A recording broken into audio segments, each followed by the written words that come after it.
All right. Good evening, everybody. Thank you so much for being here. My name is Dr. Eric Sommerfeld. I am professor at the Hubbard School and the director of the Strategic Communication Hub, and also the academic director of the MA in Strategic Communication. Thanks for joining us for one of our 2 annual events for the MA program in Strategic Communication, which is now under the roof of the Strategic Communication Hub. Who's heard of the Hub before? This is actually our first branded event for the Hub. Thank you, Jill. Thank you, Jill. Thank you, Greg. The Strategic Communication Hub, I'm proud to introduce to you all, is at the Hubbard School. It brings together everything we do in advertising and public relations under one roof. It is designed to connect our students, faculty, and industry in more intentional ways through implied learning, research, and a direct engagement with the Twin Cities professional communication community.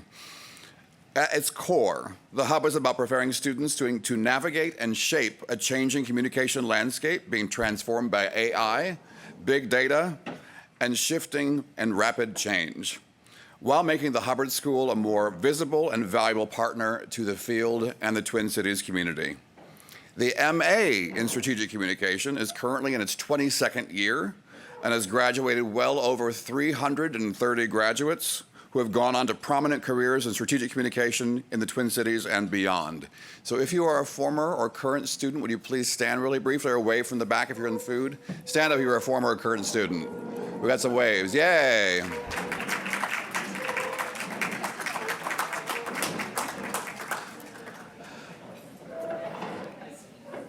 I would like to thank our sponsors for this evening's event: Hubbard Broadcasting, the Minnesota Star Tribune, Knock, Padilla, Brew, Thunheim, Fast Horse, and the Target Corporation.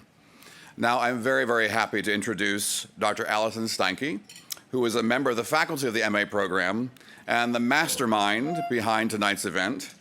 So thank you so very much, Allison, for putting it all together. Let's give Allison a round of applause.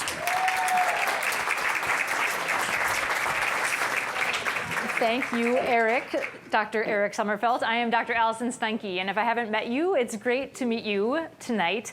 Thank you so much for coming to the Spring Forum, where we get to celebrate all things branding and brand thinking. So tonight, we're going to talk about a book, actually, that we wrote, my colleague Hassan Park and I. Is Hassan here tonight? Maybe not, but she is amazing. And the book you can learn more about in our center of the tables. There's a table tent just describing kind of our work on the project. And essentially, we're celebrating what it means to believe in a brand. And this is something that I'm thrilled to welcome 3 chief marketing officers that we interviewed for this book. We talked with them about topics ranging from purpose to AI and data-driven strategy and analysis, and came up with a framework that we're going to celebrate tonight and learn a little bit more about.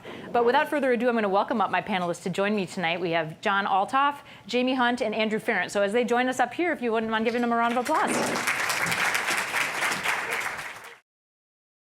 And we would be remiss if we didn't give a little bit of a primer about how this project originated. Back in 2022, about 4 years ago, we had an alumnus of the Hubbard School named Marty Brandt, who is sitting over here. Would you give us a wave, Marty, over here at the front table? He came back to visit the Hubbard School, and he wanted to meet with faculty about some ideas that he had around belief and purpose and what it means to build a purpose-driven brand. And so Hassan and I and Scott Meyer, our colleague, met with Marty, and we had a very energizing lunch with Alex Stern, and we talked about the meaning of brands, specifically purpose. And I have a quote up here from Marty about how the most enduring brands are those that inspire belief. They're built on foundations of purpose, integrity, and authenticity, and they resonate with people on a deep level. And this we found applied across industry sectors. We have gone on to produce a lot of research in the past few years. We've done conference presentations at the International Communication Association, the American Marketing Association. We even landed our first book contract, as you'll see. And these photos were this morning. Marty actually visited the class that I teach to my undergraduate students in digital content and production for brand communication. communications. And so as you can see, this book and these ideas about brand thinking and belief and purpose have inspired a lot of really meaningful conversations for both undergraduate students. You can see a list of the course integrations we have here at the Hubbard School, in addition to the master's program in strategic communication, where brand thinking has become the book that the course brand thinking is based on, which is really exciting. And just to give a little bit of a glimpse into what's coming around brand thinking, this brand believability concept is actually potentially quantifiable with a scale or a score, an index. And we actually have Tom Lindsay. Tom, you want to give a wave here? And he's the director of the University of Minnesota College of Liberal Arts Technology and Innovation Services. Lattice for short. And so brand thinking has even gone outside of the Hubbard School. It's going to become an interdisciplinary research project where Lattice, the University of Minnesota libraries, and other offices are going to come together, create a survey, and figure out what does it mean to be a believable brand in a scale or like a quantifiable numeric form. So more to come on that. We are currently working on that. Had a meeting with Marty this afternoon about that, and are very excited for what's to come in the next year or so about it. And before we have a robust conversation with our executives up here, who basically helped create this framework through their robust interviews with us, I wanted to show you the framework, which is incredibly blurry right now. So can anyone make that out? Amazing, I know. So our brand thinking framework, it's a combination of belief systems, growth, strategy, and social influence. And those 4 elements feed into this central element of believability, which is also not clear.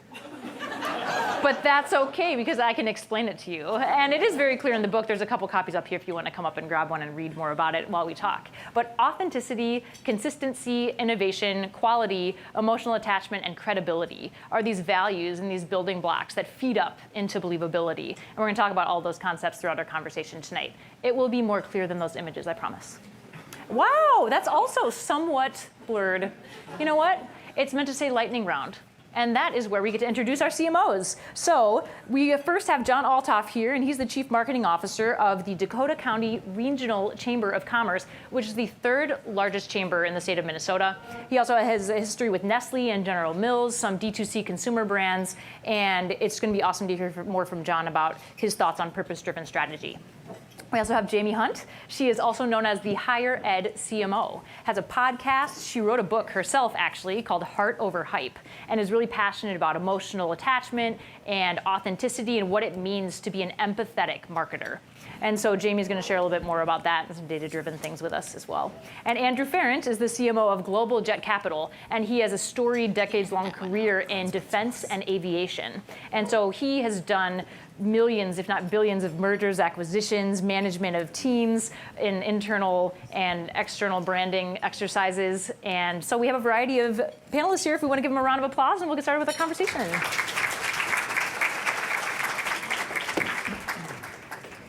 So the first element of our conversation tonight is about purpose.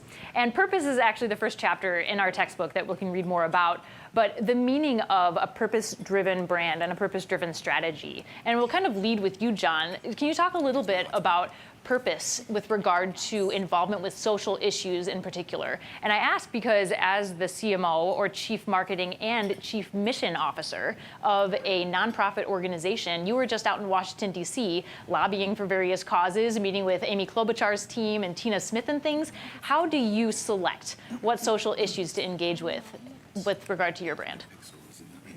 Well, it's a little different than when I was at General Mills, where we had scads of market research that kind of helped us point what the consumers were looking for. In our business, it's quite a bit more simple. We have we're I think the 13th largest chamber in the state of Minnesota, but we only have about 425 members. Now they represent 37,000 employees, but our purpose is driven by our members. Our members vote for us every year. Every year they re-up as members who make a membership investment, or they don't. And so our purpose is driven by their purpose and what they find important. So in the case of, you mentioned going to DC, a meeting with our senators and representatives there, the topic was Medicare Advantage. So that was our purpose was within our membership, we know in Dakota County, that about half the largest growth rate segment in the next 20 years will be 65 plus, bigger than any other growth age segment that we have. And so Medicare Advantage is critically important to those over 65 that are on Medicare. Half of the people on Medicare are on Medicare Advantage. And so we spoke to that. And so that's something that our board votes. I follow the instructions from our board. And they're all members, obviously represent, so they represent the membership. And that's kind of what drove us. In that particular case, we're driven by the needs and desires of our members. 100%.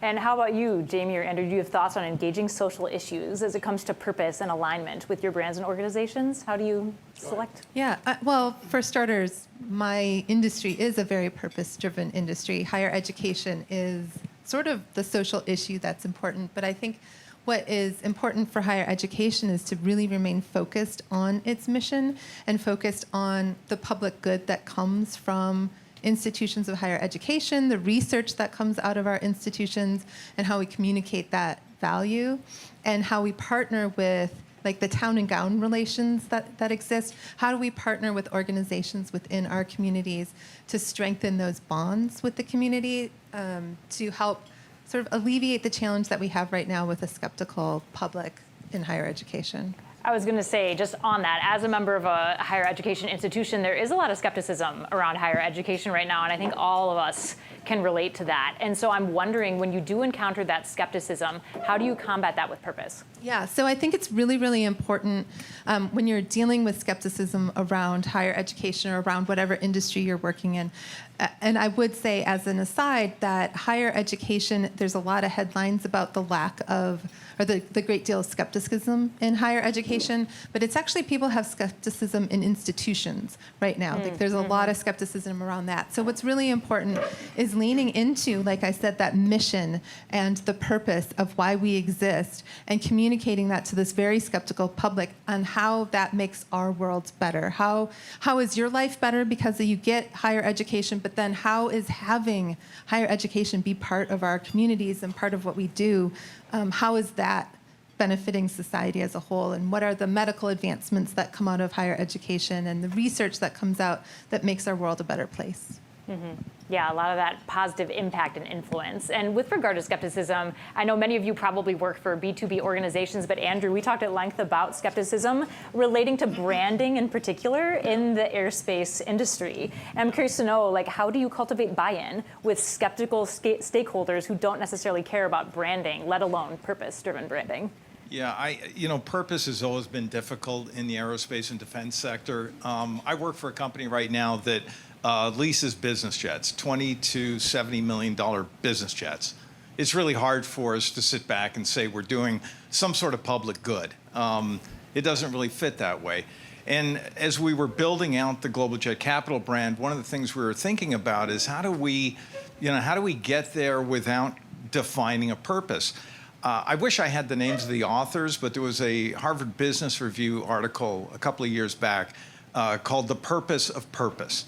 And if you've not come across it, you should. It was helpful because not all companies can wake up in the morning and say, we're doing some sort of public good, and it doesn't mean that we shouldn't exist or they shouldn't exist. And I think what those authors did in that article was point out that there's other ways to think about purpose. In our case, we have a competence-based purpose. We have a group of people. We're not a big company. We're about 60 people. We do about $900 million of originations each year in a marketplace of about $30 billion. Our purpose is to drive our value proposition. We have a group of people who can help companies that are looking to finance a business jet, high net worth individuals who aren't necessarily looking for the lowest cost of capital, but are trying to get a deal done. The company recently in Nebraska was trying to bring an aircraft down to China. Had been operating in China for 5 years. Their typical banking lines don't even want to look at something like that. We have a group of people who know how to deal with those issues, and it gets them up in the morning. So when we talk about purpose in the context of Global Jet Capital, it's really hard for us to say we're making the world greener, we're making the world better or something. doesn't mean we can't exist. This is the complexity of dealing in the worlds that I've had to deal in. But we've done it through a competence-based approach, which allows our employees to kind of give them, the question they were asking is, what are we playing for? Right? You've got your AOP goals, that's great, but what are we playing for? We're playing to get these deals done. We're playing to get these problems solved. And we've got a group of people who are experts in it, and they relish the idea of being able to dig into these deals and get them done. So it's a very different perspective.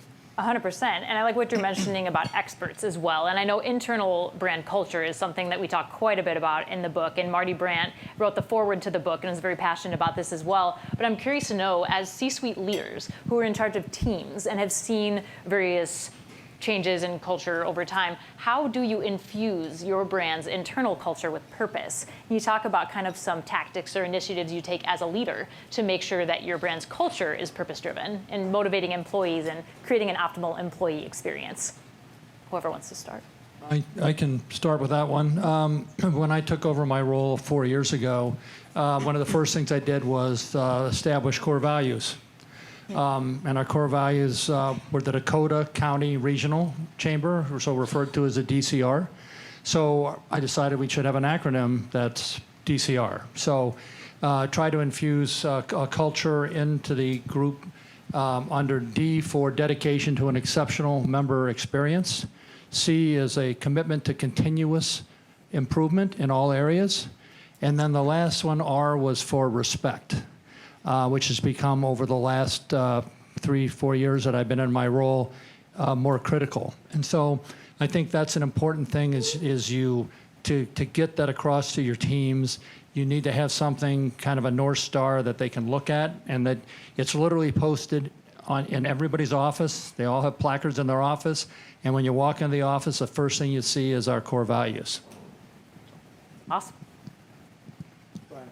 I would echo the thoughts about having core values as a team. But what I think is really important is that people can see the work that they're doing connects to the mission of the organization overall. And sometimes it can feel like, I'm a graphic designer and I'm designing things. How is this advancing the mission of the university I'm working for, the organization I'm working for? And so you have to do some really intentional efforts to connect whatever the work is back to what the overall mission or purpose of the organization is, so that they can feel in their daily work that they are doing something that matters. And I think once people feel like they're doing something that matters, there's much greater job satisfaction, there's much greater sense of purpose, there's a much greater sense of, I'm in this for something, and that creates a greater dedication to the work. And I think that's really important. So sort of having those core values, this is how we operate, and then sort of pairing that with, this is how each individual role connects to that, I think is important. Hey, can I ask, does that affected your retention rates then? I think so. Yeah. I mean, so I've been a CMO at, I'm actually technically an interim CMO now, so this is my 4th institution. And what I see is that when people see themselves in the work, they are much less of a quote-unquote flight risk.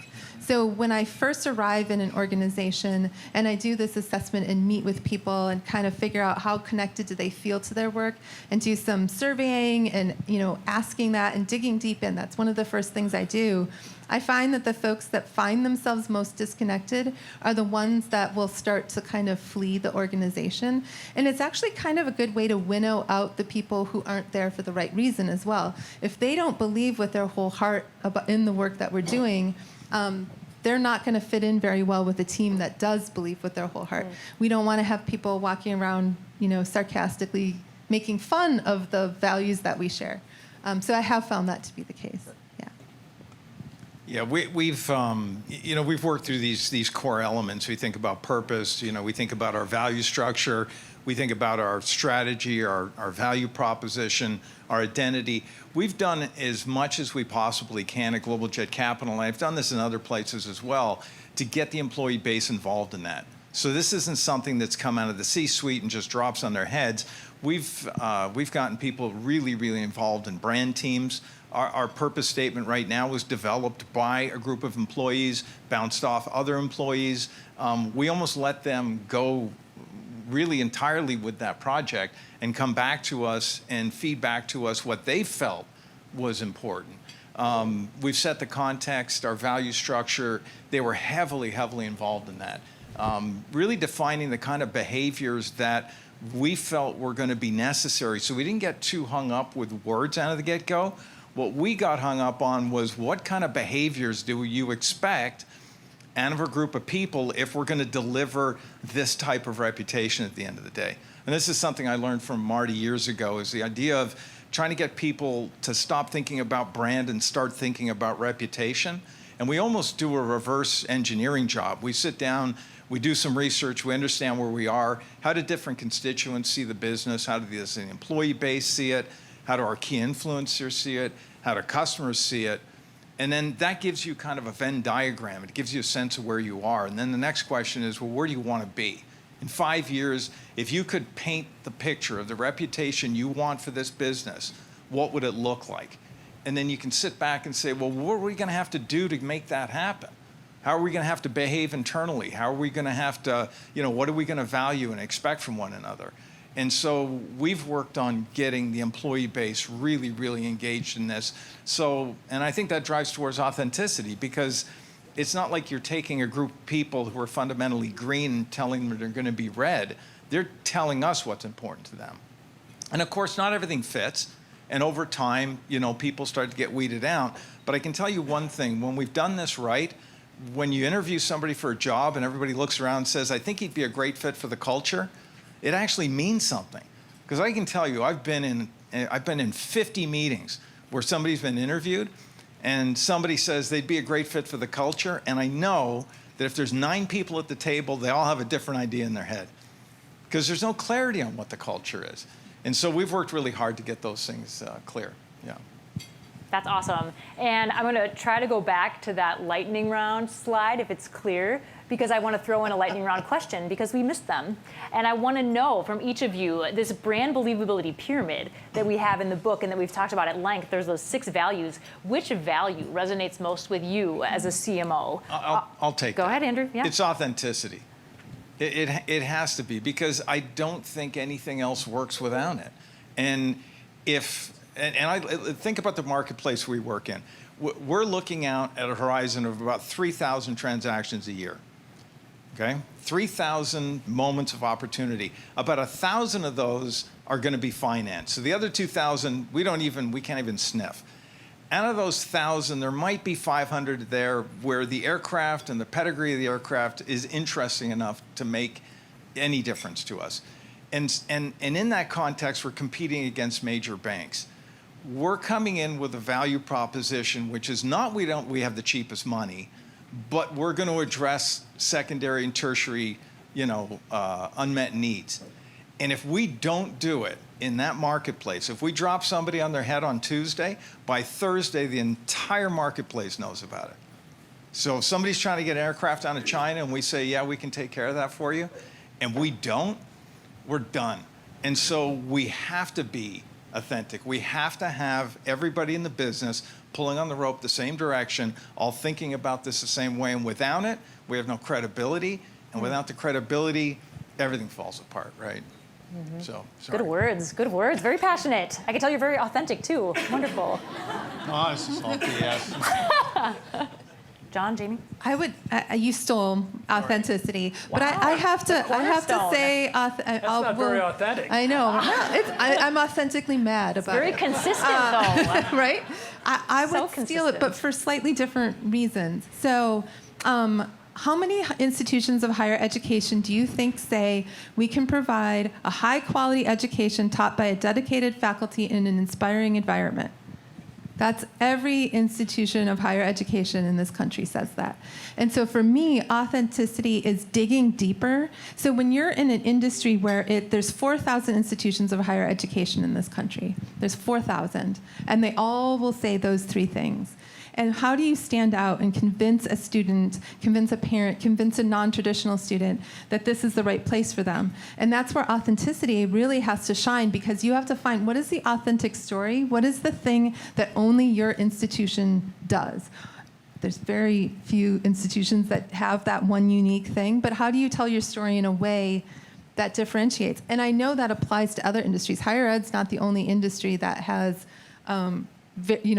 very similar competitors across the landscape. So that's my choice. 2 votes for authenticity. John, where are we going to go? Somewhere else. This was very painful. And by the way, for those of you who are looking for Katie Alvino, I am not her. I am, so if you look at the program and say, what the heck happened to her? She looks very much like that, but not today. She's a little ill. So I'm filling in. So first off, that's just a little bit on that. But I just wanted to say that why this was really confusing is because, I've got the book, and to let you know, it's got tags on it right here. Even got coffee stains. This book has been used, right? And so to ask any one of us to pick one of these things, it's like putting you in a round room and say, find the corner. Really? Is that how you felt? I mean, I said, how in the world can I do that? So, but I did my best here, and it will be a little different. So, Chamber of Commerce, a lot of members. We had a board meeting this morning. One of them is a real estate agent, single sole proprietor owner. And we go all the way up in the room was Blue Cross Blue Shield, Ecolab, the Vikings, Thomson Reuters. So a lot of different folks there. For me, it's emotional attachment. Every year we're asking for people to renew their membership. If we don't have an attachment with each one of those members, we will lose most of them. And so it's really important because in a Chamber of Commerce is a people business. At General Mills, I didn't see most of the consumers and who they were. It's a blind millions, right? In mine, I see them almost every day, every week, and certainly every month for sure. It's a people connection, person on person. And but to that, the connection doesn't happen without authenticity, without consistency, without innovation. So all those things, I think, and we'd say it to any one of those, all the other things wind into those, right? And so it's really critical for us. I used to work for a person who said truth is trust over time. Trust is truth over time. And so we build trust, and you can't do that, in my mind, it's hard without the emotional connection with people. Awesome. Very good. Who knew authenticity is the cornerstone? And so much emotion from you executives. We can bring our emotions and our authentic selves to work. How refreshing is this? So wonderful. And the next section we want to talk about is AI, because how can you have a presentation about branding without talking about AI? And so essentially talking about how do you integrate that authenticity and that emotional attachment into your branding work when AI has entered the game, whether or not you believe it's sentient or whatnot. There is an emotional kind of attachment that comes with any sort of technology. It's inevitable, but there's also these questions about credibility. And I know, Jamie, you've built your whole marketing maturity model. It's like a data-driven framework we mentioned in the book about how to quantify the effectiveness of a marketing campaign, right? And so can you talk a little bit about that balance? You mentioned authenticity, but what is that balance between bringing data into your work and informing that strategy while balancing it with that emotional attachment and that authenticity? Yeah, so to give you a preface of who I am as a person, I wanted to major in biology. I'm a graduate of the University of Minnesota journalism. I wanted to major in biology, and I wanted to be a turtle researcher, and that was, my parents were like, turtles? Turtles. It's my brand. I don't think I ever present anywhere without talking about turtles. So my parents were like, please go find in the want ad all the turtle researcher jobs, and there were absolutely none. So I ended up majoring in journalism. But I say that to say science has always been very near and dear to my heart. And that is, I didn't know I'm a first-generation college graduate. I didn't know marketing exists as a career field. And so that combination of the creativity and the storytelling mixed with the data is what really appeals to me about marketing. I can mix the turtle researcher with the journalist and storyteller. And so I say that to say, I think that empathy is my big thing. Marketing with empathy, understanding your audience and knowing what motivates them and drives them only makes you better at what you do. And it's not a soft skill, and if you've ever seen me speak, I will go on a rant about soft skills aren't bad and why are we cursing out soft, because soft is feminism and the patriarchy, and I usually end up with something like, fuck yeah, I'm soft. But But anyways, all that to say that I think that you have to have, the data tells you so much about who your audience is, what motivates them, where to reach them, what channels will be effective, what message will be effective. But you have to ground that in the heart of understanding them and having the sense of, we know you and we care about you as our audience. And when those two things come together, that's when you have really effective marketing. And you can only get that heart side by listening, whether you're doing social listening, whether you're doing focus groups, whether you're having, conversations with people, fill in the blank. But you have to really understand your audience down to their core, and then layer in that data, and then tell your great story and have everybody want to buy everything that you sell. Yeah, I can't stop thinking about turtles now, but I never stop thinking about turtles. amazing. They're very methodological creatures, right? They're very particular and intentional. And they never, if there's something in their way, they just keep going. So. They're resilient too. Who knew? Welcome to my TED Talk about turtles. I love this though, and I do want to boil down data-driven analysis and strategy to what is your go-to metric. If there was one metric that you would use every day, what would it be? And that's a lightning round question I'm going to ask John and Andrew to chime in with as well, but what is your go-to metric? Yeah, so lately I have been mostly focused on cost per acquisition. So really understanding and being able to tell CFOs, this is how much budget we need, and be able to prove that you are being efficient with that budget, and to be able to say year over year that cost per acquisition is going down. That is what makes CFOs' pocketbooks open up a little bit more. So being able to show that marketing efficiency, that if you're not best friends with your CFO, become best friends with your CFO. That's my number one marketing advice. And then prove that what you're doing works and that you're getting better at it year after year. And I think the cost per acquisition is where you prove that you're getting better at it year after year, because that number should be decreasing as you improve your efficiency. Cost per acquisition. We'll all file that away. And other metrics? I'm going to be different again, because we're dealing with such small numbers. All our data is completely sawtoothed. So what we rely on more than anything is real, like qualitative and quantitative voice of customer research. We go into market every 2 years. We do an awareness and perception study, and we do that to understand whether or not we can see our value proposition being fed back to us. There's no way we're going to get 1,000 points of data on anything, not with what we do. And there's going to be no emotional attachment. Nobody has any emotional attachment to the guy who they're renting an airplane from. There's just zero.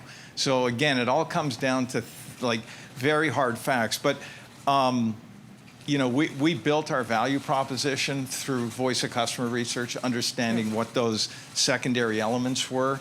Beyond cost of capital, which is obvious, right? I mean, think about yourself. If you're going to buy a house and somebody's offering you 2 bips lower than the other guy, you're just going to go, right? Unless you've got some sort of special need. So we used research to identify that. We use research to help build the value proposition, and we use research to understand whether or not we're on course. But it tends to be, if we can get 300 people to respond to a survey, that's a great day for us. And then from there, we may take issues that become specific and attempt to do focus group work around it, where we can kind of get in with somebody. But we just don't have the volume. It's just very different. The voice of the customer, understanding through surveys and dialing in. John? I can relate to low numbers. I'm looking at Greg Zimprich out here, who came up to me and said, hello, thank you. We worked together at General Mills a few decades ago. But we had so much research there, and we had research on research, and we had our own tools that we used. Now I'm in a small chamber which has 4 employees, including myself. And I came in the first day and says, well, where's the research department? And they said, well, get a mirror out, because you're kind of it.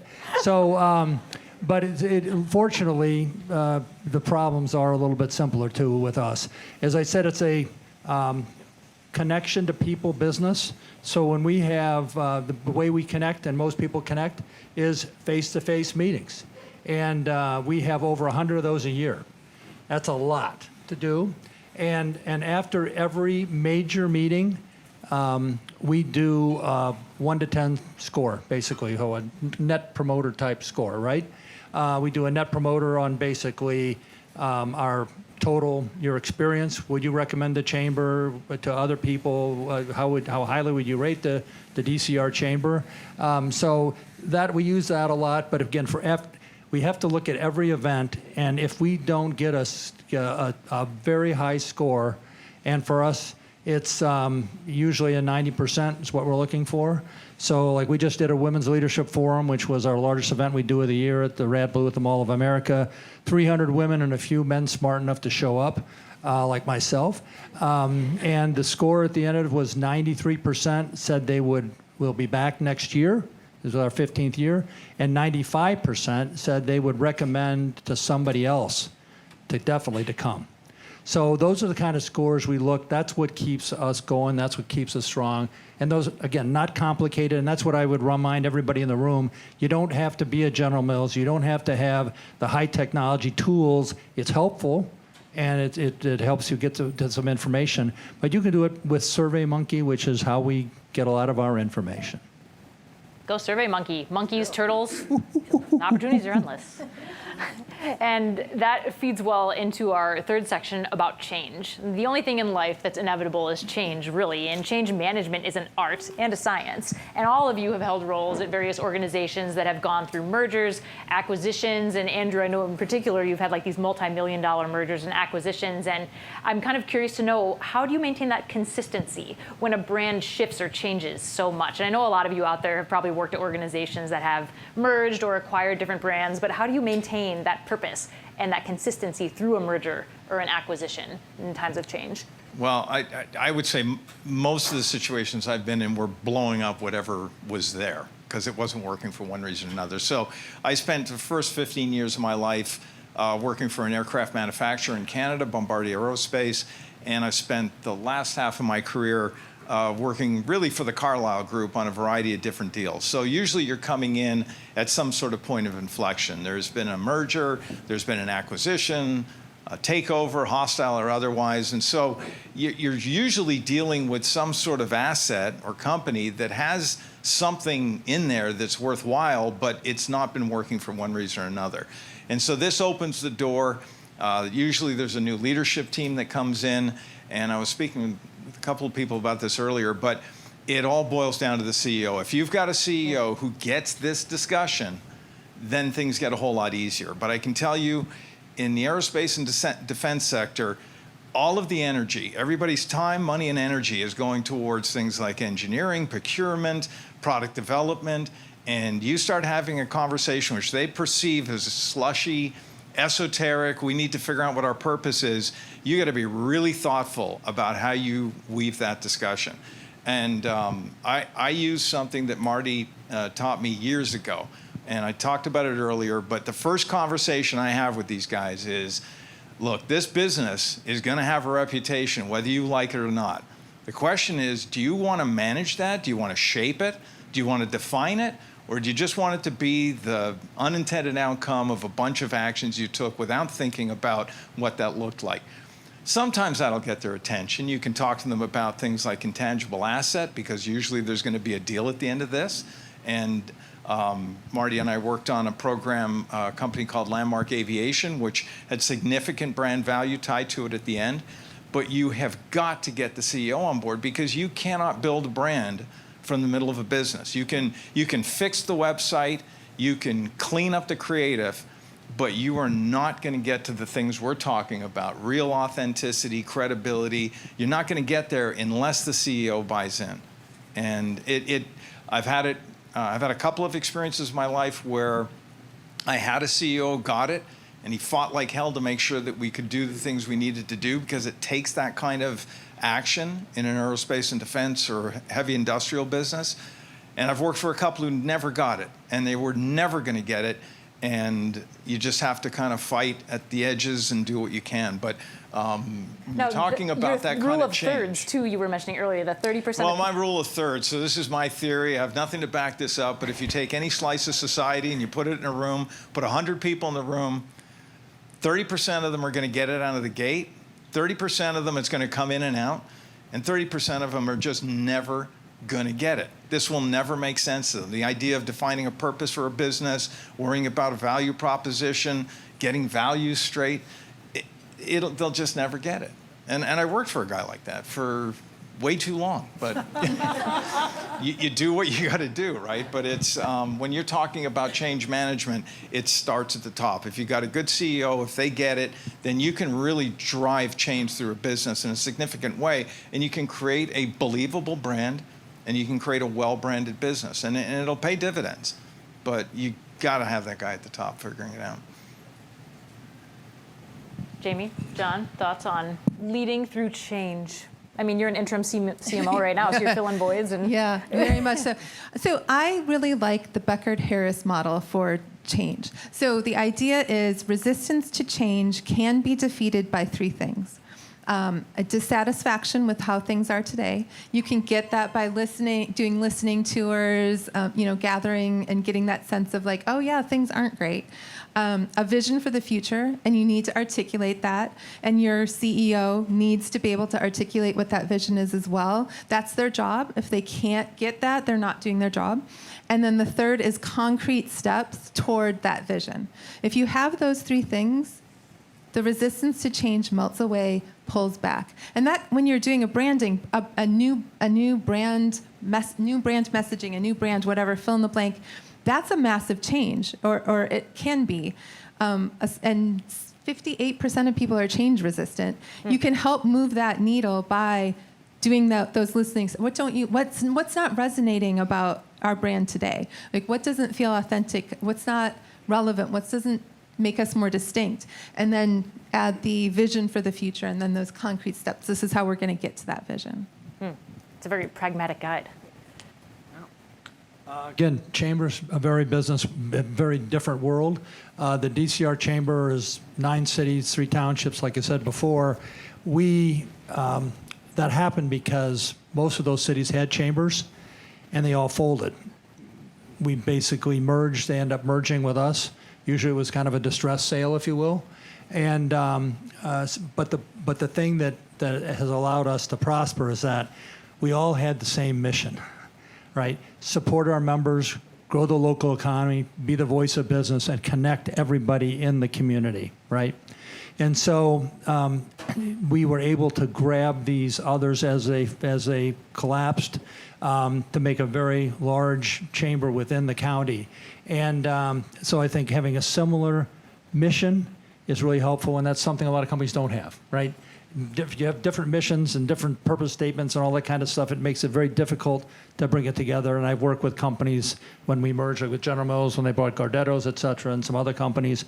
There's different cultural things that you have to work through. With chambers, it was pretty simple because, again, they're all very consistent in their messaging and what their goals are.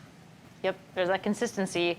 And I think, too, about failure as something that we talk about in class quite a bit. But not just failure, also recovery, right? And something we talk about in the book is what it means to have an intelligent failure. What does it mean to fail in a way that's redeemable and actually edifying for the organization or the brand at large? And I also think of post-truth. It was Oxford Dictionary's 2016 Word of the Year, and how emotions and beliefs have become more meaningful to people than facts, and how that provides an opportunity for brands, but also a big challenge, because you find these consumers, these stakeholders that put their opinions and their beliefs forward when they see this misalignment between a brand's message or initiative and the actual execution. So I'm curious to know, in your careers and what you've seen at various organizations, when is a time you have failed intelligently? Maybe you're in the midst of one now. Maybe it happened a while ago. Maybe you've never failed. But share with us your wisdom. Never failed. There's one. Never failed intelligently. I was thinking about this the other day because we did get the benefit of seeing these questions ahead of time. I think the best example I can give, when I was at Bombardier, Bombardier had purchased Learjet. You've all heard of Learjet, right? Learjet was based in Wichita, Kansas. We bought them because they were distressed, right? So suddenly we buy this distressed brand, and we've got products out there that are not performing the way they need to perform. And these are not lawnmowers, these are airplanes, right? And so there's a lot at stake here. At that time, Bombardier Aerospace was about a $12 billion organization, but they had two sales and marketing arms. One was business aviation related, the other was commercial. And we had to fight it out for engineering resources, for production attention, for procurement attention. And here we are trying to sell Learjets that don't fly properly and, are freaking people out. And we've got nothing, right? We've got sales guys banging their fist on the table saying, I just got out of a meeting with so-and-so and they're pissed off and we've got to solve this. And it's just not getting anybody's attention. And that's when I hired a guy named Charles Porteous, who Marty knows well. And he'd been doing market research at Benson and Hedges. Cigarette people really know how to do research. They are really good at research. So we put in a protocol where we started to get real customer data in on a regular basis. And what it allowed us to do, and this is something I think that's important to all marketers, you may have a strong opinion about something, and you're sitting in a C-suite meeting, and you're expressing that opinion, you're only going to get so much attention. But if you can put data on the table that's coming from a customer, coming from customers on a regular basis, if you can show them how this brand is competing against its rival brands, you suddenly can get attention that you weren't getting it before. And it's not you. You're just the proxy. You're telling them what the marketplace is telling them. It took a while for Bombardier to get accustomed to that because I think it was inconvenient. But when they started to get it, we were able to start fixing the problems with those airplanes, and we were able to get that brand back on its feet for a period of time. Data-driven strategy works every time, and all of the financial and number people rejoiced. Thoughts on failures, intelligent or otherwise? Very topical. So I was invited to participate this morning. Just today. Failure can be a daily ritual, just everyone. today. So, but it's appropriate because we're in the midst of correcting a failure right now. I met with my board, our board this morning, and told them I'm doing a reorganization of our 4 people. Even in small groups, you need to do it, and sometimes those organizations are actually more impactful, right? You're changing one person out or whatever, that can be a big deal. The mistake that we made, and I was part of that because I was on the board at the time, is we brought in a director of finance. And the director of finance, that's great, but in a small organization, to have one person that's not really focused outwardly, the finance director was focused on our cash, and we have an excellent director of finance. I made the decision that the functions that are being done in a small chamber that we have can be spread over other folks, and we can bring in basically an office manager who'll be able to do some of the bookkeeping functions. And that person, though, will also be able to help all of us serve our members directly, like do connections with members that have just joined 3 months, haven't come to an event. Reach out to them. What's going on? How can we do that? And we'll find other ways. We'll outsource some of the financial things and things like that. Again, so we can become more outwardly focused to the mission, which is to serve our members, than we were inwardly, because we were really good inwardly. Our financials were rock solid. They're rock solid. We had a great person that really did a great job on that. Now is the time I think that was a mistake we made, was not forgetting to be as outwardly focused. So we're going to bring in one person that's going to allow us to do that, and that's 25% of our staff. So that's a big change for us. Great example. That's 25%. You have your workforce. And that co-creation piece, like you mentioned, that's something we talk about in the book as well, is how important it is to create that belief internally, but also how it comes from the outside, that it's created with clients, consumers, stakeholders, and also internal employees. It's the symbiosis, like I mentioned. That co-creation is such an important key. So best wishes with your hiring process. Yes, and reorg. Well, you set up my failure so well with what you just said. So my failure was I was doing a branding exercise with the institution for which I was the CMO. And I did not involve the community as much as I should have. And so the result was that while our brand was resonating really strongly with our external audiences, our internal audiences felt some kind of way. They were very much like, we didn't get to have a voice in this. We weren't involved enough in this process. And so you're going to have to spend more time on the back end getting everybody on board with what you're doing, rather than if you had done that on the front end, maybe this would have taken a little bit longer, but you wouldn't have had to do all this cleanup and relationship repairing. Because there were people who felt very much a sense of ownership about what the institutional brand was, and they were very hurt that they weren't involved in deciding how we were shaping that for the future. So that was a failure that wasn't intelligent, but it has informed every single thing I've done with the rest of my life ever since, that you have to have that buy-in, you have to have that involvement, and that was a huge mistake on my part to not. And in that way, it was intelligent or redemptive. You're now reflecting on that and iterating in your role now. And so we do have a section for Q&A, but before we get there, think of any questions you might have for John, Jamie, and Andrew. But before, I want two final notes from each of you. I'd love to hear, in your opinion, what is the most believable brand of all time, and what makes it so? I'm going to go first before somebody steals it. Disney. Disney. Disney. I remember Disney as a child. I remember Disney, seeing it with my children when they grew up.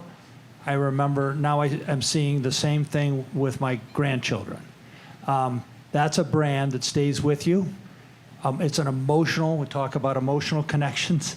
It's an emotional connection. And for how many people been to Disney World? Yeah. Near consensus. Once you go to Disney World, it's like an experience you will never forget. For better or for worse. Who had a negative experience at Disney World? Yes. I got food poisoning there once, so we're all, She still, you still came up though, right? You still went to Disney even though you were sick, right? You still did it. And I went back. Yeah. That's right. But anyway, I think it's the emotional attachment. It's everything, the imagery, the branding, the characters that fold together into just an emotional experience. I can't think of a brand that's done a better job of making me feel, my children feel, my grandchildren feel, dare I say my wife feel, so emotional about the brand. You can't wait to drop like a month's salary to go down there for a week. Right.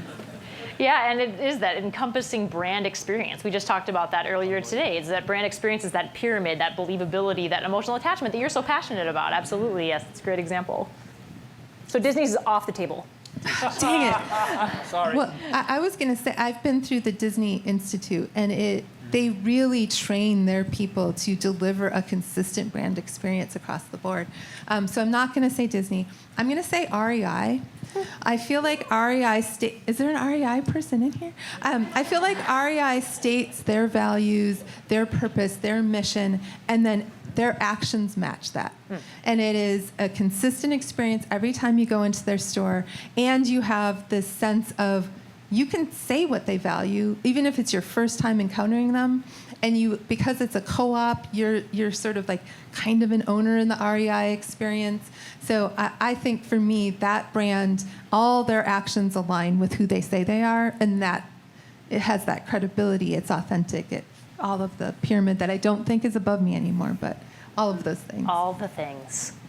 I was going to say Enron, but I don't think anybody in here learns Enron. I look at Apple, I look at Honda. I mean, they're companies that, there's Apple's a good example. I mean, you go to an Apple store and you just know what you're dealing with, right? I mean, if you walked in and there was junk all over the walls, it's a different story. Honda, I drove Hondas. My wife drove Hondas. The kids drive Hondas. Had a Honda lawnmower, Honda generator. I mean, they're just, I don't know, they work, they do what they're supposed to do. I'm a big Honda fan. All right. Honda wins out. Excellent. And then one word of advice from each of you. I know we have a lot of people in this room, either current students or aspiring potentially CMOs or CEOs someday.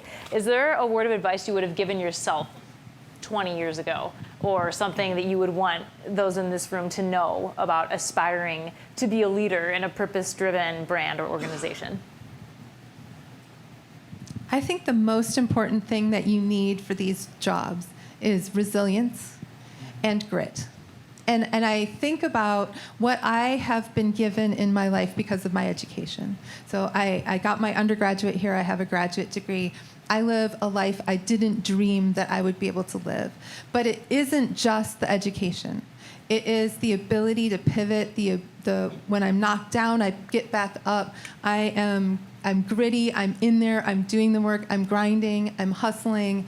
I'm living true to myself. I love the work that I do, but it's that resilience of if you get knocked down, you hit an obstacle, you have to bounce back. And if you're thinking one day I want to be up on the stage or have the kind of careers that these people are having, build that muscle of saying, I'm bruised and I'm battered, and I'm going to take a second to say, okay, that hurt, but I'm going to go right back at it. I'm not going to give up. Just like a turtle, you can retreat to your Just shell like a turtle. for a minute. Then you've got to come out of that shell. I'll give John the last word.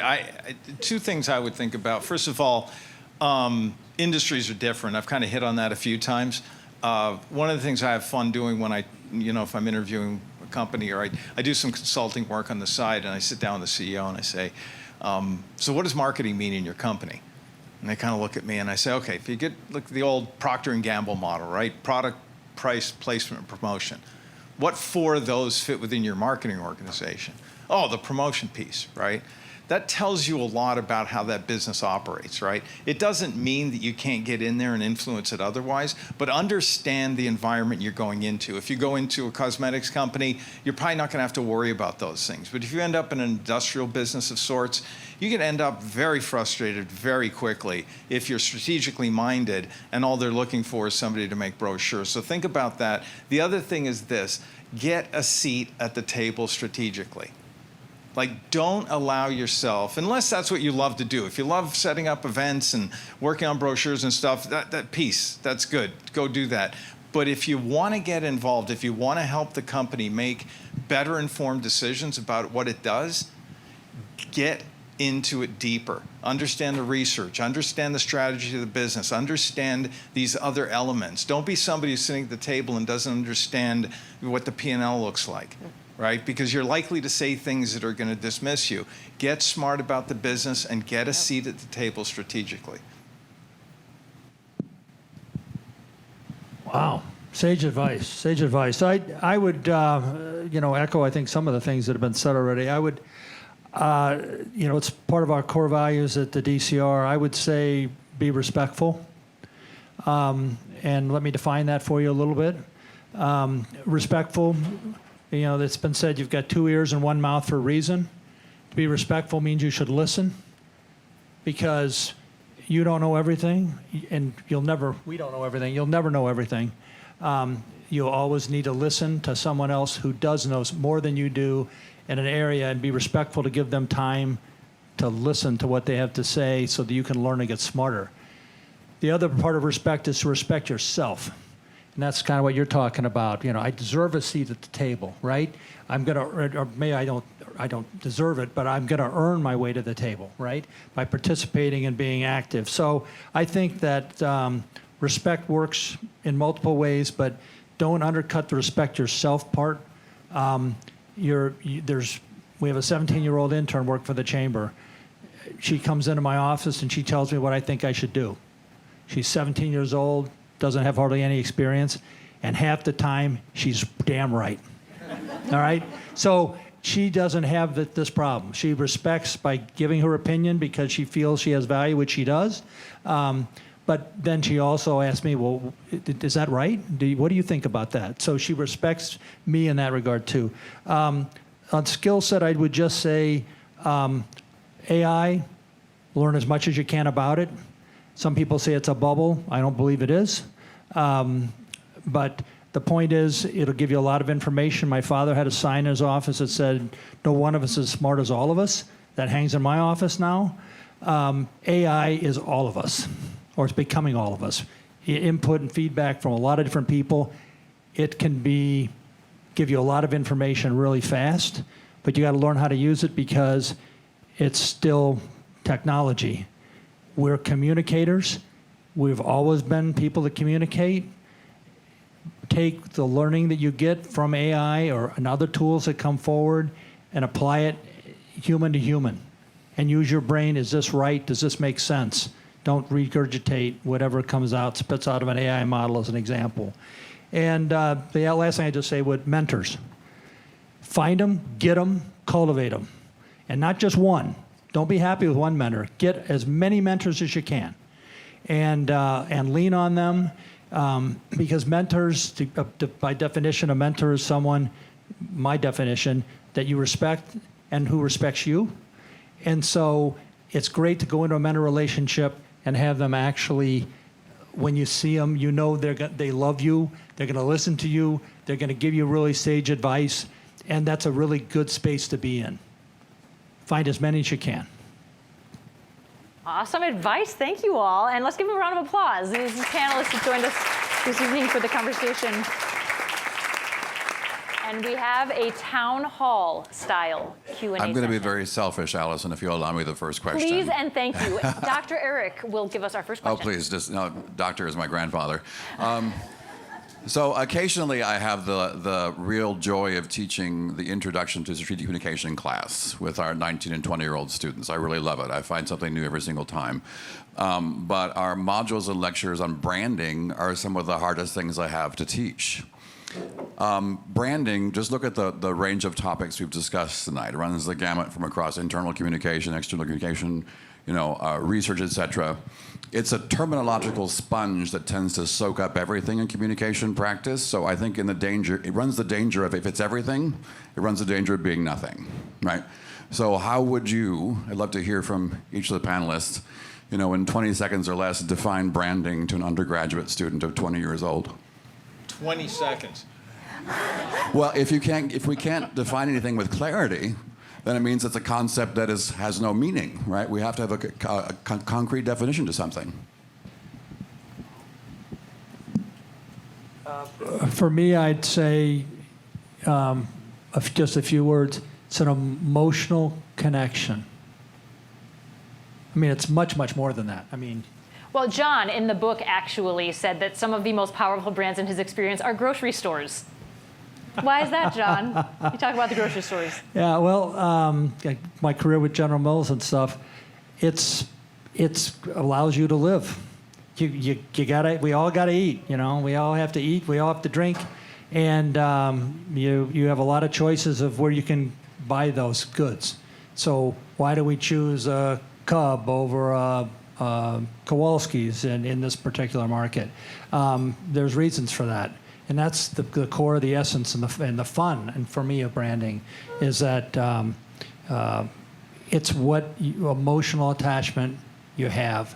And for me, that's what it is.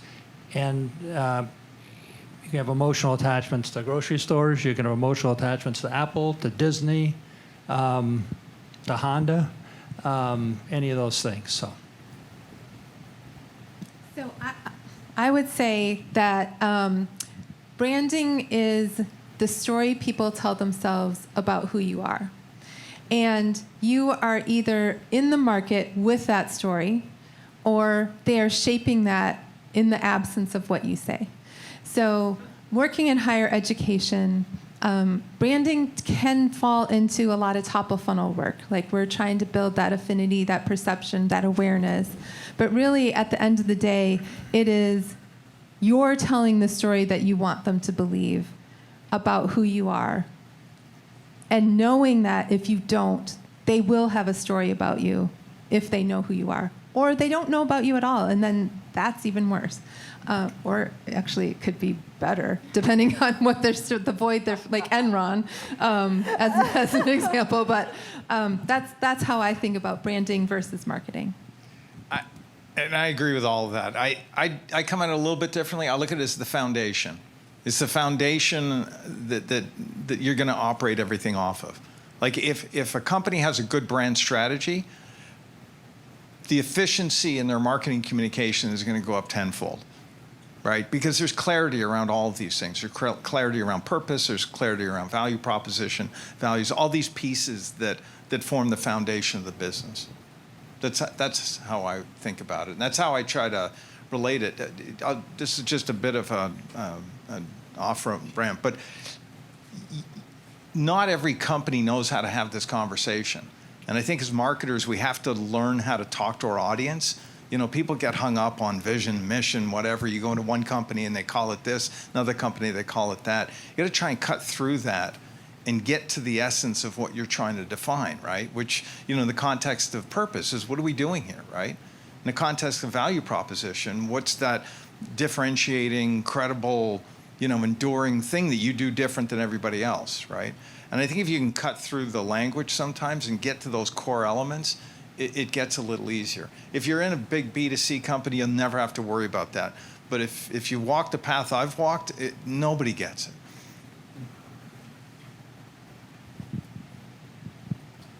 We should have Marty answer that question when he comes up later. That'll be your opening remark. How do you define branding? Thank you for your talk. Can you hear me? Yes. Okay, very good. Okay, my understanding of the C-suite team is like the chiefs, senior VPs, and board directors. So if you confirm if that's correct. So my question is, can you describe what it's like to be part of the C-suite team in your experience? Who's in it and what's it like? So I've been in a bunch of different companies, and it's a little different in different places.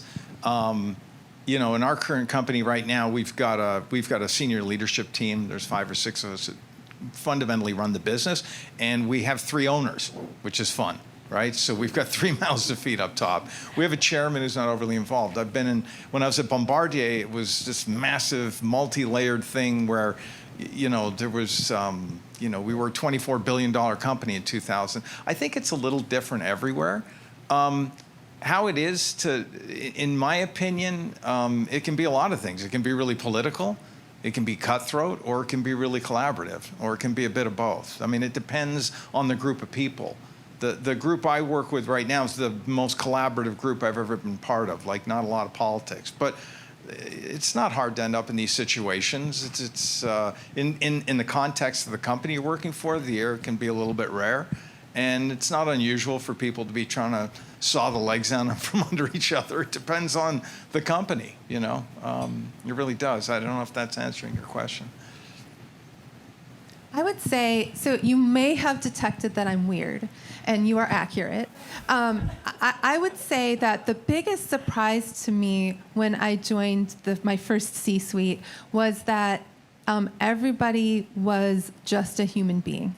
And there was this sense of like romanticizing the C-suite. Like they have these special skills, they were bestowed upon them at birth, that you have what it takes to be in the C-suite. And the biggest surprise to me was like everybody was just a human being who had successes and failures and a story and was a little weird in a different way. And I would say that the best C-suites that I've been in have been the ones where I can be my authentic self and to be able to be a weirdo and still have the respect of my colleagues because I give them respect for the ways that they're weirdos. But like you, I've been in elbow shoving and I've been in super collaborative. Look for the super collaborative. That's so much better, so much less exhausting. I likewise have worked for a lot of different companies, General Mills, Nestle, Skyline Exhibits here in Eagan. And I remember the Skyline was the last sizable company that I worked for. And they interviewed me for 3 months for a director of marketing position because they had to have me interview with every other member individually, one-on-one of their. And I'm sitting there going, put them all in a room, why do I have to meet, spread this thing out? I want to go to work, right? And they said, well, we have to know that you can fit in with this group, because with a group of, for that there were seven of us, and they said 1 out of 7, we hired the wrong person, they come in, change the energy level, can just ruin it, right? And so that always stuck with me. That's a good point. But the beauty of it for me, it's a great experience to be a part of a C-suite, because you come in as an expert, and by the group, you're generally, hopefully, seen as the expert. And just like I see the manufacturing team as the expert, I see the HR person as an expert, the finance person as an expert, the R&D person as an expert, the salesperson as an expert, and you get to learn a ton. I mean, you throw your ideas out, and 9 times out of 10, a good C-suite said, yeah, shoot, that sounds pretty good. You're the expert, go for it. But the one time, they'll challenge you. And sometimes they're right. And you would have made an incredible mistake because you didn't listen to them. So I think it's just, for me, it was a great rounding experience to be a part of that, because all of a sudden I got smarter. When I left, I not only knew about marketing stuff, which most of it I knew when I went into that meeting, but I also knew a whole lot more about running a company, at the CEO level. I knew more about manufacturing, about finance, and a lot of things that I wasn't really good at. So it's a great valued experience, and I can't wait for you to report back to what it's like when you get there. Could I add something? So being an executive is it changes you. And it changes you in ways that you can't predict. So 6.5 years ago, my dad was diagnosed with cancer, and he was in hospice, and I came back here to be with my mom and to help him. I live in Virginia now. And my executive skills allowed me to maintain a poker face in really emotional conversations. It allowed me to see things that my mom needed, that I needed to get for my dad. It allowed me to see how I could give him agency. It completely changed what the experience of how I interacted and helped my dad through that experience. And I remember sitting and thinking, if I hadn't been in a C-suite room where someone says the absolute most ridiculous thing you ever heard, and you just have to be like, well, that was interesting. I can't show on my face how absurd what you just said is. And be able to hear between the lines, like you learn the ability to hear between what the lines of what people are saying and how to read people and read situations. And to me, that all added up to, if I was in the C-suite just to be able to navigate that scenario, if that was the only reason the universe ever made me be an executive, that was worth it. It's skills that you will use for things you can't imagine using them for. To that, I just add,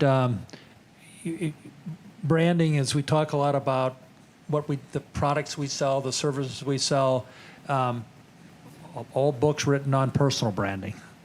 And that's something I would encourage everybody to develop your own personal brand. What does it mean? What do you mean to when people see you coming down the hall, what do they think? When you're in a C-suite meeting, how do you present yourself? Are you goofy, funny, out there? Are you very serious? Or you're very, super strategic? Or you're a team builder? Who are you? And if you don't know who you are, most of the people in this audience are young. Figure it out. Be worth your time.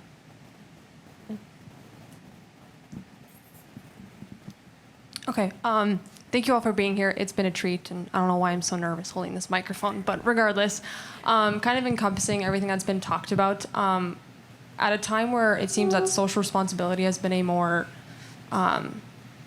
we'll say, just a more repetitive topic. I'm wondering if some of you guys can just share some words of advice on, in like communications and marketing, how you influence the C-suite, as it's been mentioned, or just the overall organization, and when to say something or not to say something, how to influence the company to go a certain way versus not a certain way. And it can be politically, it can just be socially. I'm not going to make this all political, but at the end of the day, it does go back to that. So I'm just wondering if you guys can share some words of advice in that regard? I'm glad to take a shot at that. As a chamber, as I said, we're driven by our members, right? So on social responsibility, we are often silent, depending on what our members kind of ask us to say. I have to take my stands to our board if they're significant stands, and I'll just say that's why I brought this. And since the Minnesota Star Tribune is a sponsor of this, I think I can hold this up. Today, on the front page, those two women are one of our DCR chamber members. They work for Minnesota Behavioral Associates. They're an autism program. And I said we delved into the social realm because they're treating children with autistic needs, and they weren't getting paid because there's a thing called Minnesota autism fraud, which I'm sure everybody in this room has heard about. So the chamber took a pretty hard stand. This company these two women just happened to be our Small Business of the Year winners in this last year. I wrote some editorials, contacted our representatives, and got into a space we're normally not in the social realm, and said, we got to do this. We got, they got to be paid. These people, some of them are taking out personal loans so they can pay their staff to take care of autistic kids. It's sad. They get, these clearly fully functional, award-winning companies. Now they're on the front page of the Star Trib saying they're concerned about that. So for me, it's different than probably for the rest. I'm driven by what the board, they obviously wanted me to take that stand, and I wanted to take that stand. A less popular stand that we take is data centers. I was at, it's kind of funny, this was panel week at the Minnesota, the U of M. I was at the Humphrey Policy School last night, sitting on stage in a group and a panel talking about data centers. Front page article again on the Strib on Monday. It was on WCCO radio at 9 o'clock. Data centers in Minnesota. It's the hottest issue. It's a political issue. It's a policy issue. One that we might not take a stand in, but we have members. One of our members is Meta, building the biggest data center in the state of Minnesota in Rosemont, Minnesota, which is in our footprint. We have Mortensen, which is a construction company that builds the best data centers in the world, building that data center in Rosemont. We have Ryan Companies that are land developers and commercial folks, real estate folks that are managing the Egan property. Our stand on that is we support data centers because it's good for economic growth. That's our stance on that. And I was on the panel last night, and my goal was to make sure that facts are presented. So when one of the panelists said, well, data centers there'll be no water because of data centers. And they just made this blanket statement. And I said, well, you do realize that the data center that's being done in Pine Island, the only water used in the facility will be in the toilets and the kitchen sink. Did you know that? So don't be going out saying data centers are going to wipe out all the water. Anyway, so my function is to take a position to make sure that facts are presented so that our policymakers can make the right decisions. I gave a talk 2 weeks ago for the PRSA conference called Mission as a Megaphone, and it was right on this issue. Like, how do you decide when is the opportunity to say something and when do you not? And what my advice always is does the issue or what is happening, what you want to respond to, speak to your mission as an organization or your values as an organization? That's when it's appropriate. If it doesn't have anything to do with you, if it doesn't have anything to do with your stated mission and values, I think it's a little easier to get away with not saying something. But I think that when it speaks to the core values of who you are as an organization, that's when you need to have a voice in that conversation. Yeah, we have to be really pragmatic about this, right? And we have to remember where we are in the ecosystem of our ecosystem, right? So a good example would be the environmental concerns, right? So over in Europe, you've got airports that are reducing access for business jets. It's been a pretty big issue, right? People have been trying to figure out how to do safe alternative aircraft fuels. I'm I'm just going to say this bluntly. Under the last administration, it was an issue. Under this administration, it's not an issue, and people are forgetting about it. But they're not forgetting about it in Europe. So what we've done, and we've talked about it extensively internally, is we give our clients access to tools if they choose to use them. So if you decided you were going to lease a business jet with us, we have a carbon offset program that we can introduce you to. And it's just going to be a clean handoff. It's there if you want it. You're probably dealing with it some other way. And then the other thing we do is we support the industry association that has got a louder voice and is, projecting out towards Washington and the Hill and, trying to make things happen. So, for us, as an independent financial solution player in this space, for us to stand up and make some great declaration is not really going to have any impact on anything, and we're going to look at a place. So we have to be really pragmatic about how we think about it.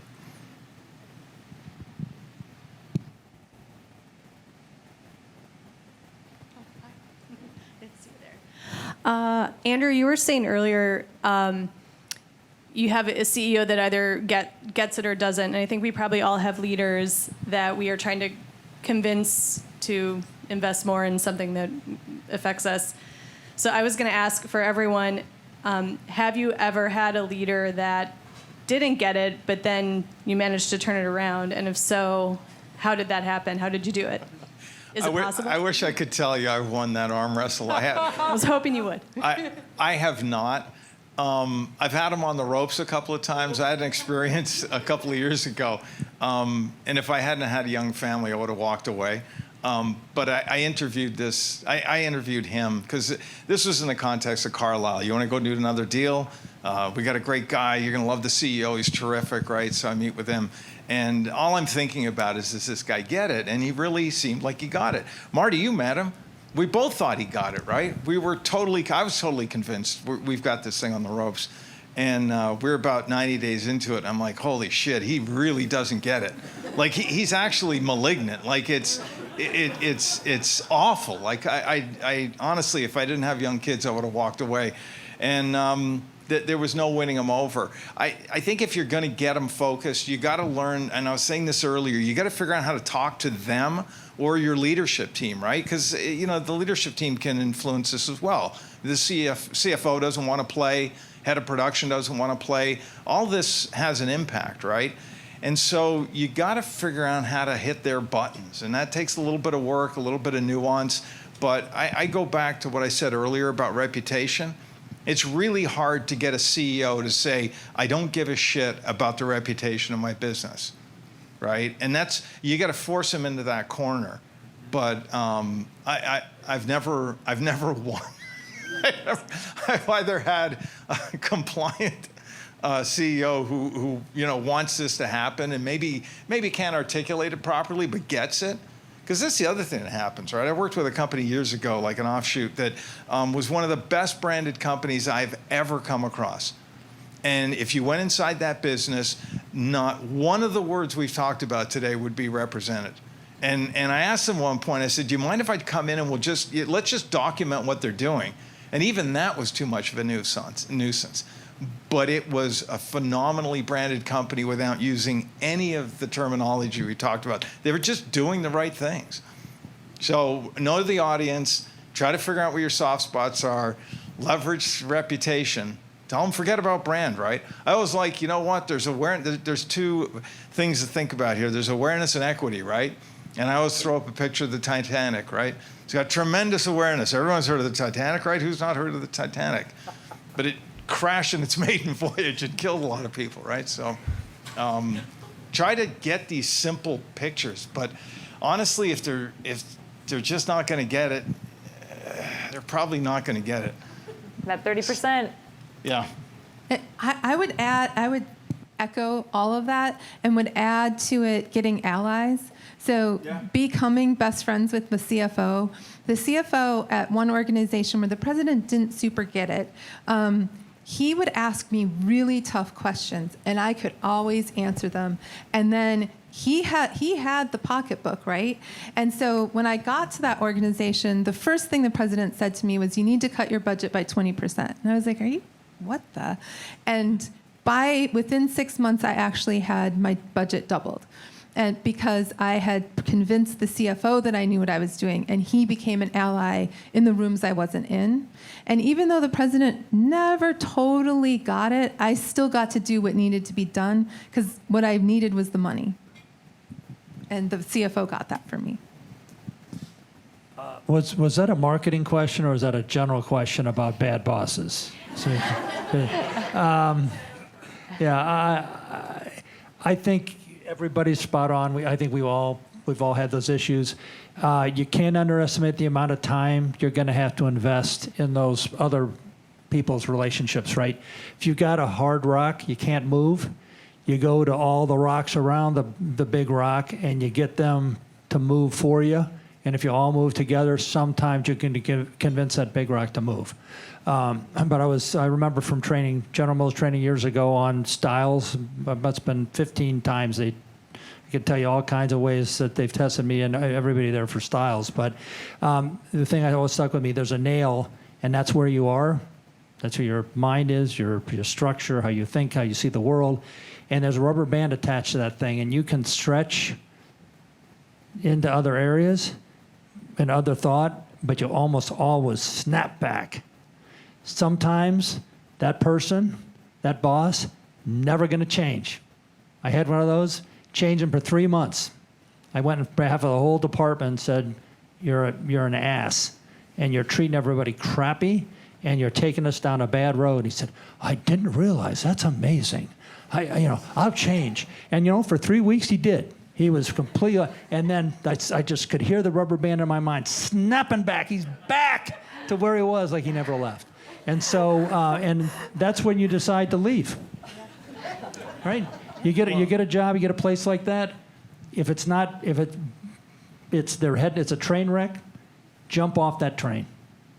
It's hard to do, but you try, because you got to try a long time to convince and get other people. Sometimes you can get that train to get through that tunnel, but sometimes you can't. And that's a knowledge thing you end up learning over time, and you have to look in your own heart. Is when's the time to bail, and make a difference somewhere else. If I could add, where this becomes really dangerous is when you start getting into culture and values and things, right? And there's a famous aircraft company down in Wichita, not Learjet, another one, and they had their values burned into the ground. So you walked into the head office, and there were the values just like in rock, right? Like everybody walking all over them, including the CEO, right? It's amazing, because they're happy to, let's integrity, right? Integrity until next week, when we've got to get stuff off the shipping dock that hasn't been, inspected properly, but we're going to send it anyways because we got to make a quarterly number, right? And this is where, when you get into, really cutthroat business, it's tough, right? You've got to make sure they understand. Like, if we're going to say these are our values, you have to live these values. Like this group of people around the table have to live these values, and it can't be just when times are good, because it's when things are coming apart that your values matter, right? Can you maintain integrity, when the balance sheet is falling apart?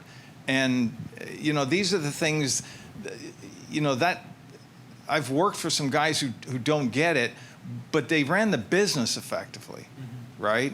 But when they don't want to play that game, then it gets really hard to galvanize the workforce around something, because you're telling them to behave this way, and then they can see that the guy who runs the company doing something completely different.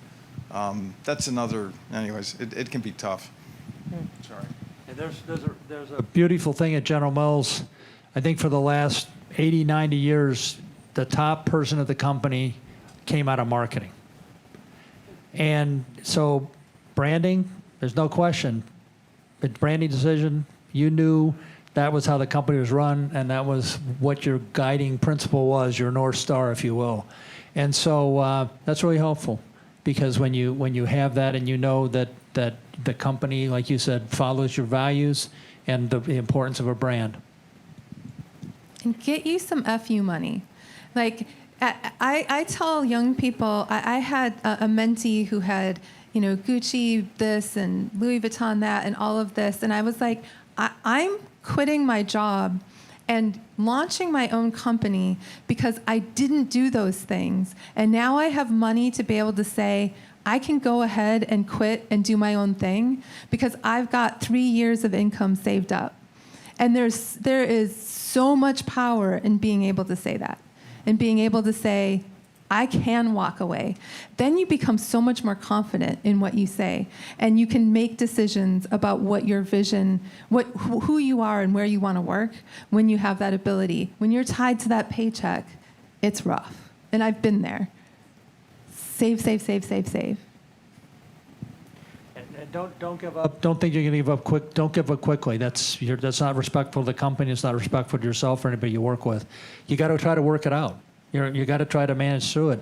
It's only when you find out you can't, that's what I'm saying, that's the time to jump off the train. Great questions. Is there one final burning question for the good of the community? Our panelists will be lingering a little after if you want to talk to them one-on-one at the front of the room. If you have any turtle-related questions, please see me for those. All right. Well, yeah, thank you to our panelists. Oh, we have one more question. Yes, please. One final burning question. Hello, my name is Maimu. I'm a graduate student and staff here at the U of M. It's a lighthearted question. I love to learn about friendships. How have you in your career over time, for many, many years, changed your perception of friendships, on how you want certain friends in your life as you progress in your career?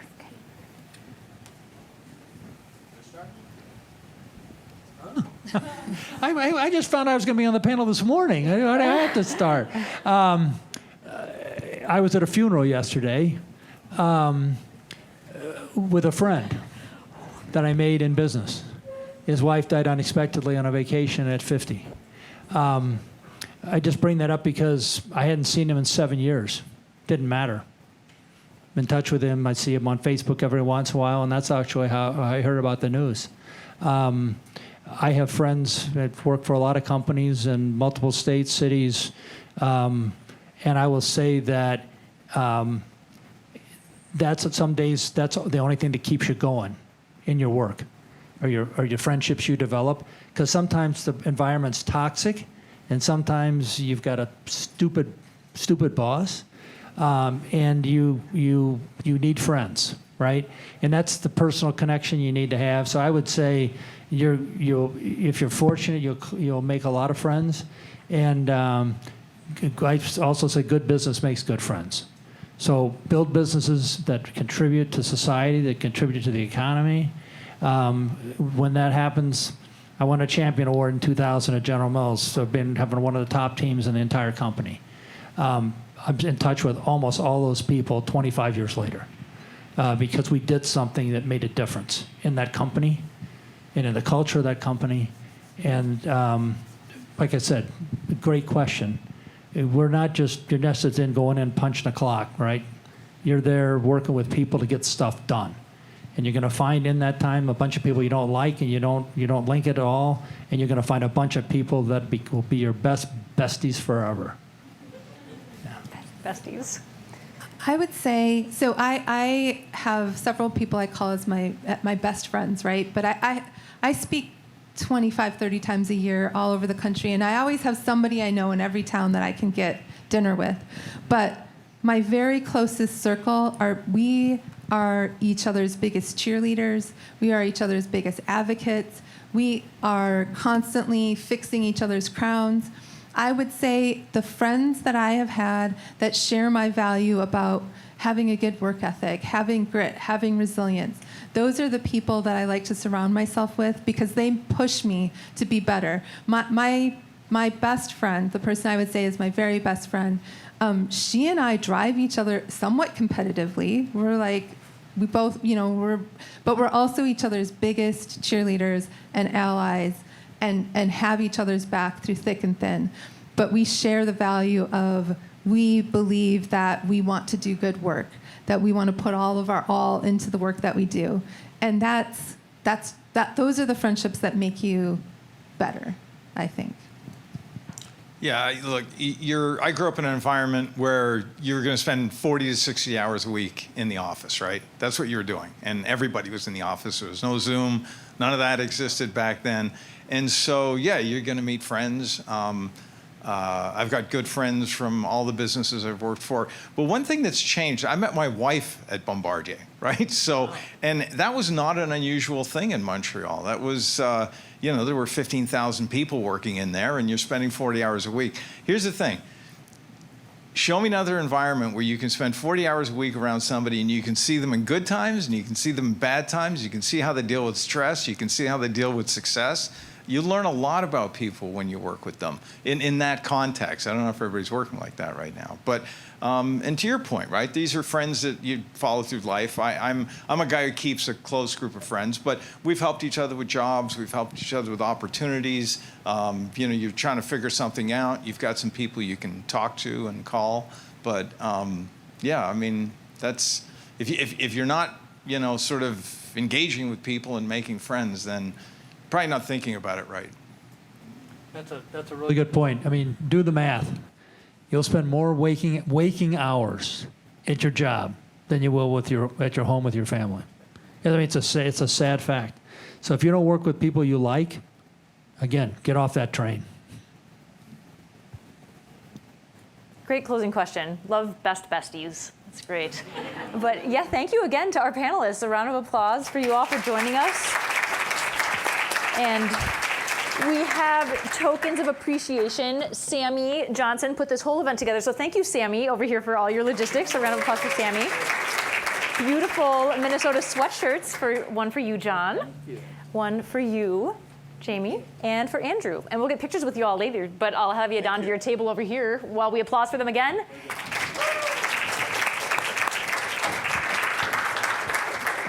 And I would love to welcome Scott Meyer up here with me as we present Marty with an award. And Diane, if you want to join as well, if Marty and Diane want to come on up here, switch places with the panelists. We really just want to recognize you, Marty and Diane, for your philanthropic partnership, mostly because none of tonight would be possible, the book would not have been possible, and ultimately all of the ways that your work is impacting students and industry leaders throughout the world is really remarkable. So we just wanted to have you up here and recognize you publicly. We have a nice plaque for you. Scott, if you wouldn't mind awarding Marty with this nice plaque that we made for you.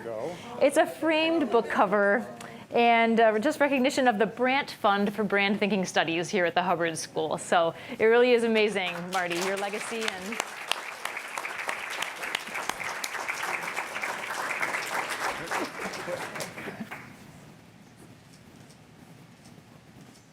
thanks, Pat. Okay. And just thank you, Marty and Diane, for your incredible legacy and your partnership and making all this possible. Yeah, round of applause for them. Thank you, Scott. But any words for the betterment of all things branding, Marty? Would you like to define branding for Eric? No. There is one thing I would like to.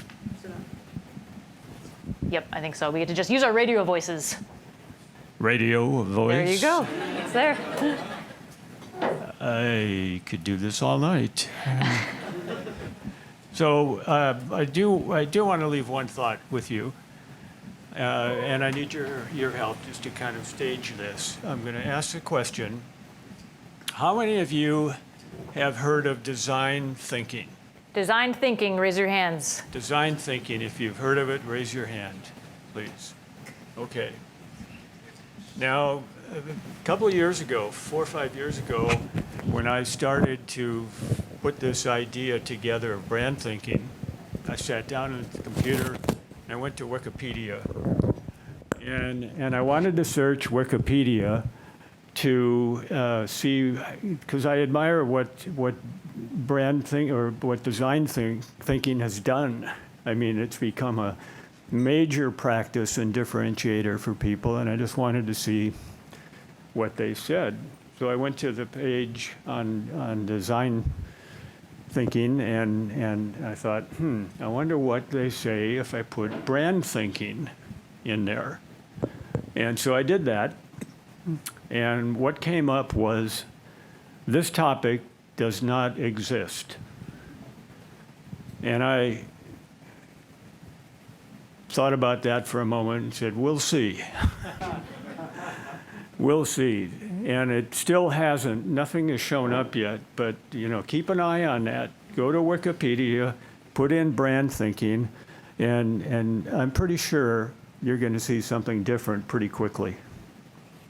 So thanks for being here tonight so we can share this quest with you. Thank you, Marty.